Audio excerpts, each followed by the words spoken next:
អូខេអ្នកទាំងគ្នាខ្ញុំនឹងមក demo តាក់ទងនឹង version 1.1.9 ដែលជា version តាម update ចុងក្រោយហើយខ្ញុំនឹងប្រាប់អ្នកទាំងគ្នាថាតើmodel AI មួយណាខ្លះដែលយើងអាចប្រើប្រាស់បាន free model ណាដែលយើងប្រើប្រាស់កាត់លុយណាជាទូទៅmodel ឲ្យតើតាក់ទងនឹង API គឺវាសិតតែកាត់លុយហ្នឹងបើសិនជា free ក៏វា free តិចដែរអញ្ចឹងមកខ្ញុំធ្វើជាកញ្ចប់ model ឲ្យអ្នកទាំងគ្នាច្រើនណាសំខាន់លើអ្នកទាំងគ្នាថាចង់ប្រើ model មួយណាហ្នឹងហើយអញ្ចឹងអានេះខ្ញុំសូមធ្វើការទៅរកវីដេអូមួយទៅដើម្បីធ្វើអ្នកទាំងគ្នាមើលតាំងពីដើមដល់ចប់ហ្មងអញ្ចឹងខ្ញុំទៅរកវីដេអូមួយសិនអញ្ចឹងខ្ញុំធ្វើដល់ភាគ6ខ្ញុំចូលទៅមើលភាគ6មួយនេះបាទអញ្ចឹងខ្ញុំបបែកវាទៅជា MP3 សិនបន្ទាប់មកខ្ញុំចូលមកកន្លែង translate នេះបាទដើម្បី translate SRT ហ្នឹងMP3 ហ្នឹងទៅជា SRT អូខេចុច continue នេះមកហើយយើងជ្រើសរើសឯកសាររបស់យើងនៅក្នុងកន្លែងTelegram download មកហ្នឹងភាគទី6មួយនេះ open វាមកអញ្ចឹងកន្លែងនេះគឺមាន 3 flash និង 3 pro បាទយើងយក 3 pro មកហើយបន្តមកយើងចុចកន្លែងបំលែងនេះអញ្ចឹងតើតើនឹងកន្លែងបំលែងនេះដល់ 90% វានឹងចេញបតុង restart មួយប៉ុន្តែអាហ្នឹងយើងអត់ restart ទេដោយសារតែបើខ្លាចចាំយូរគាំងมันយើងចុចប៉ុន្តែបើធ្វើមកសបកអីគឺអត់អីទេហ្នឹងហើយយើងធ្វើការរងចាំតិចទៅ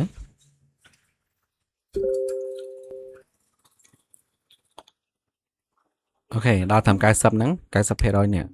វាចេញ restart path តែយើងមិនបាច់ចុចវាទេយើងចាំរហូតដល់វាចប់ណាហ្នឹងហើយ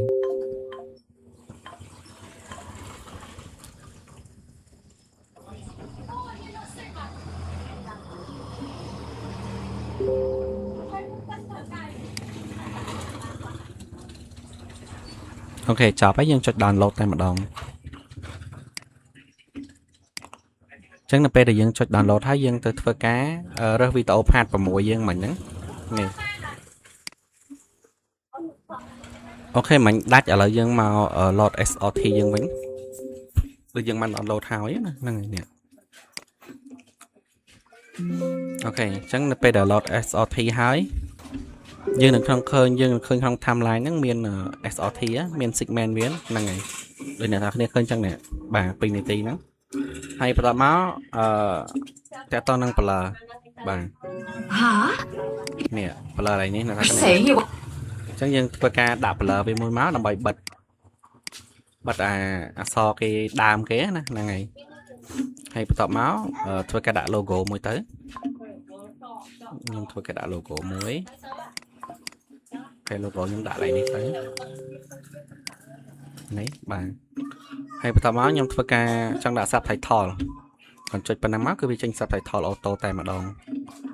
ហើយយើងអាចជ្រើសរើសពណ៌ subtitle បានយើងចង់ដាក់ពណ៌អីពណ៌ខៀវបាទឬក៏ពណ៌លឿងហ្នឹងហើយបន្តមក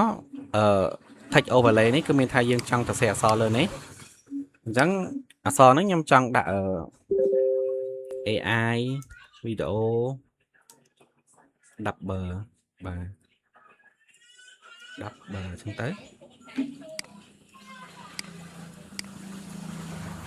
ចឹងខ្ញុំចុះបន្តមើលមកversion 1.1.9 ហើយចាកន្លែងនេះខ្ញុំចង់ដាក់ពណ៌ក្រហម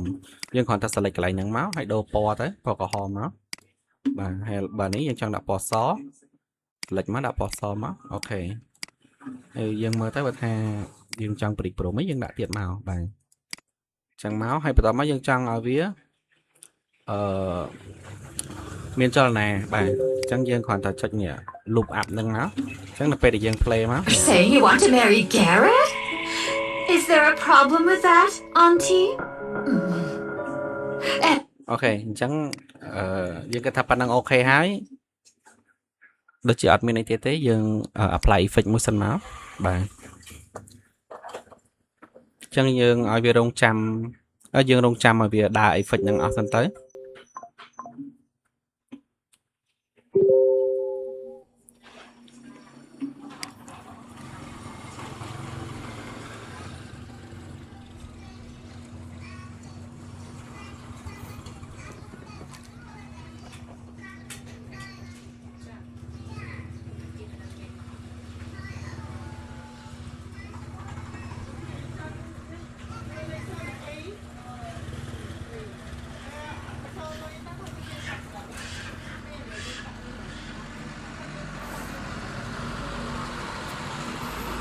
ok việc có bông tạt tạt cam mà đong muối này đó nhé dương rong chạm đi tới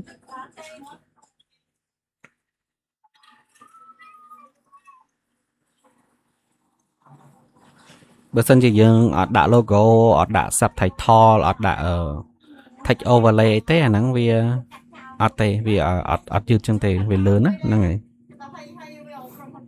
cho nên vì bên làm nạ ca này này về đo làm nạ ca tip bay ấy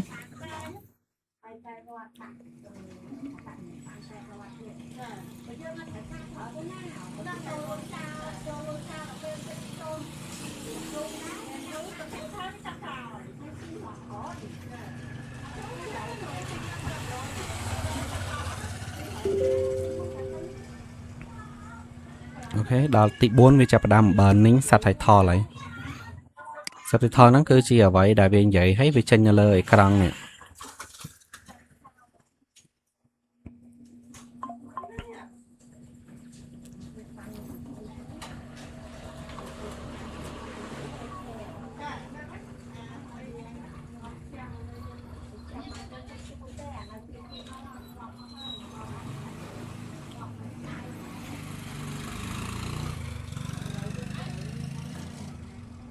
anh đang còn ta chia đầm nạ ca apply với cái này thật nhé nơi dân nào export video mua tiền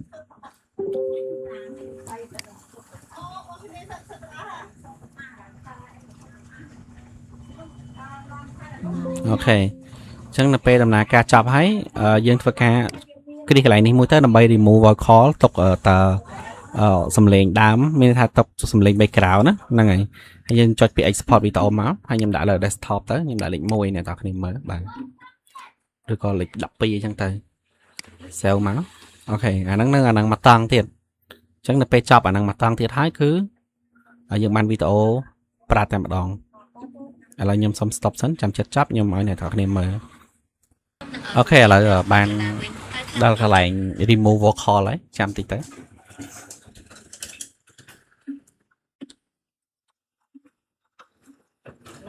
chẳng đầm nạ ca bảo với miền tra chẳng nằm tập an thì có môi dương hiện du đài đó năng này nhưng thôi là o tới nè mới có tra tam năng này